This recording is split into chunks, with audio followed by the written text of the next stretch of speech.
Hello friends, welcome to Rajiyin Kitchen. இன்னைக்கு நம்ம சமையலறையில என்ன பார்க்க போறோம்னா முட்டை குழம்பு செய்யறது எப்படின்னு பார்க்க போறோங்க. நம்ம சேனலை first time பார்க்கறவங்களா இருந்தா மறக்காம ஒரு subscribe பண்ணுங்க. வாங்க வீடியோக்குள்ள போலாம். முட்டை குழம்பு செய்யறதுக்கு தேவையான பொருட்கள் பாருங்க. 3 முட்டை, ஒரு சின்ன கப் சைஸ் அளவுக்கு சின்ன வெங்காயம் சின்னதா கட் பண்ணி வச்சிருக்கேன். அதுக்கு அப்புறம் ஒரு தக்காளி, ஒரு முழு பூண்டு உரிச்சு வச்சிருக்கேங்க. இப்போதைக்கு இதுதாங்க தேவையான பொருள். செய்யறது எப்படின்னு பார்க்கலாம் வாங்க. வடை சட்டி வச்சு 3 ஸ்பூன் எண்ணெய் ஊற்றுங்க. 3 லவங்கம், ஒரு சின்ன பட்டை போடலாங்க. அதுக்கப்புறம் பூண்டு போட்டுக்குங்க.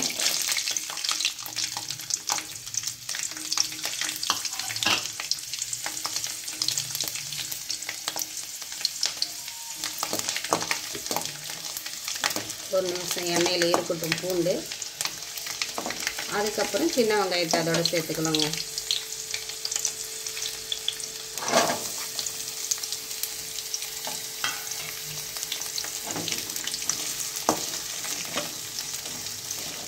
வெங்காயம் போட்ட உடனே ஒரு கொத்து கருவேப்பிலை அதோட போட்டுருங்க. வெங்காயம் நல்லா பொன்னிறமாக வறுபடுற வரைக்கும் வறுத்துக்குங்க.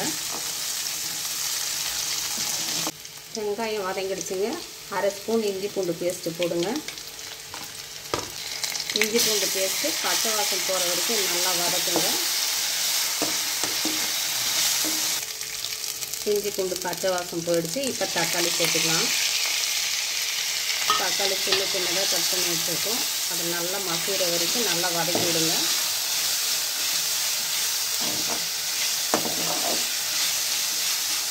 தக்காளி நல்லா வதங்கிடுச்சுங்க. இப்போ இதோட 1 ஸ்பூன் மிளகா பொடி சேர்த்துக்குங்க. 1 ஸ்பூன் கொத்தமல்லி தூள் சேர்த்துக்குங்க. ஒரு சிட்டிகை அளவு மஞ்சத்தூள் சேர்த்துக்குங்க. இதையும் மிளகா பொடி வாசம் போகிற வரைக்கும் நல்லா வதக்கி விட்டுடலாம். மிளகா பொடி போட்ட வாட்டி சிம்மில் வச்சு வதக்கி விடுங்க. அதுக்கு வாசம் பச்சை வாசம் போன வாட்டி தண்ணி சேர்த்துக்கலாம். பாருங்கள், எல்லாம் பச்சை வாசம் போயிடுச்சு, நல்லா வதங்கிடுச்சு. இப்போ தண்ணி சேர்த்துக்கலாம். குழம்பு நல்லா கொதிக்கிற கேப்பில் குழம்புக்கு தேவையான மசாலாவை அரைச்சிக்கலாங்க. குழம்பு அரைக்க 3 பத்த அளவுக்கு தேங்காய் எடுத்துக்கலாம். ஒரு 1/2 ஸ்பூன் மிளகு, 1 ஸ்பூன் அளவு சோம்பு, ஒரு 3 லவங்கம், ஒரு தேக்கரண்டி அளவுக்கு பொட்டுக்கடல. அவ்வளோதாங்க. அது எல்லாத்தையும் சேர்த்து அரைச்சி குழம்புல சேர்த்துடலாம். பாருங்கள், குழம்புக்கு தேவையான மசாலா அரைச்சாச்சு. குழம்பு நல்லா கொதிக்குது. அதோட இதை சேர்த்துடலாங்க. நல்லா குழம்பு கொதி வரட்டும். குழம்பு நல்லா காஞ்ச வரைக்கும் நல்லா இருக்கும். குழம்புக்கு தேவையான அளவு உப்பு சேர்த்துக்குங்க. அதே மாதிரி குழம்புக்கு தேவையான அளவு தண்ணி சேர்த்துக்குங்க. உங்களுக்கு எந்த அளவு குழம்பு கெட்டியாக வேணுமோ அந்த மாதிரி பார்த்து தண்ணி சேர்த்துக்குங்க. குழம்பு நல்லா எண்ணெய் பிரிஞ்சு வர்ற அளவுக்கு நல்லா காயட்டும். காஞ்ச வரைக்கும் குழம்பு நல்லா டேஸ்ட்டாக இருக்குங்க. பாருங்கள், குழம்பு நல்லா காஞ்சிடுச்சு. இப்போ முட்டையை உடச்சி ஊற்றலாங்க. முட்டையை உடச்சி ஊற்றும்போது ஒவ்வொரு முட்டையை பார்த்து ஊற்றுங்க. ஒவ்வொரு முட்டையும் கேப் விட்டு ஊற்றுங்க.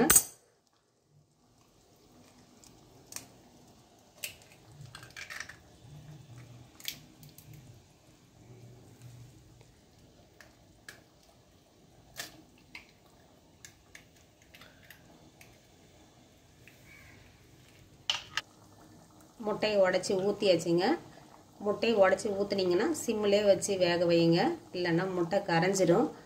ஒரு 5 நிமிஷம் இருந்தால் போதுங்க. அடுப்பை ஆஃப் பண்ணிடலாம். இங்கே பாருங்கள், முட்டை நல்லா வெந்துடுச்சு. இப்போ இறக்கும்போது கொஞ்சம் கொத்தமல்லி தழை தூவி அப்படியே அடுப்பை ஆஃப் பண்ணிடலாங்க. இங்கே பாருங்கள், சூப்பராக முட்டை குழம்பு ரெடி ஆகிடுச்சிங்க. இது போலவே நீங்களும் செஞ்சு பாருங்கள். உங்களுக்கு இந்த வீடியோ பிடிச்சிருந்ததுன்னா லைக் பண்ணுங்கள், ஷேர் பண்ணுங்கள், மறக்காமல் சப்ஸ்கிரைப் பண்ணுங்கள். அடுத்த வீடியோவில் சந்திக்கலாங்க. பாய்.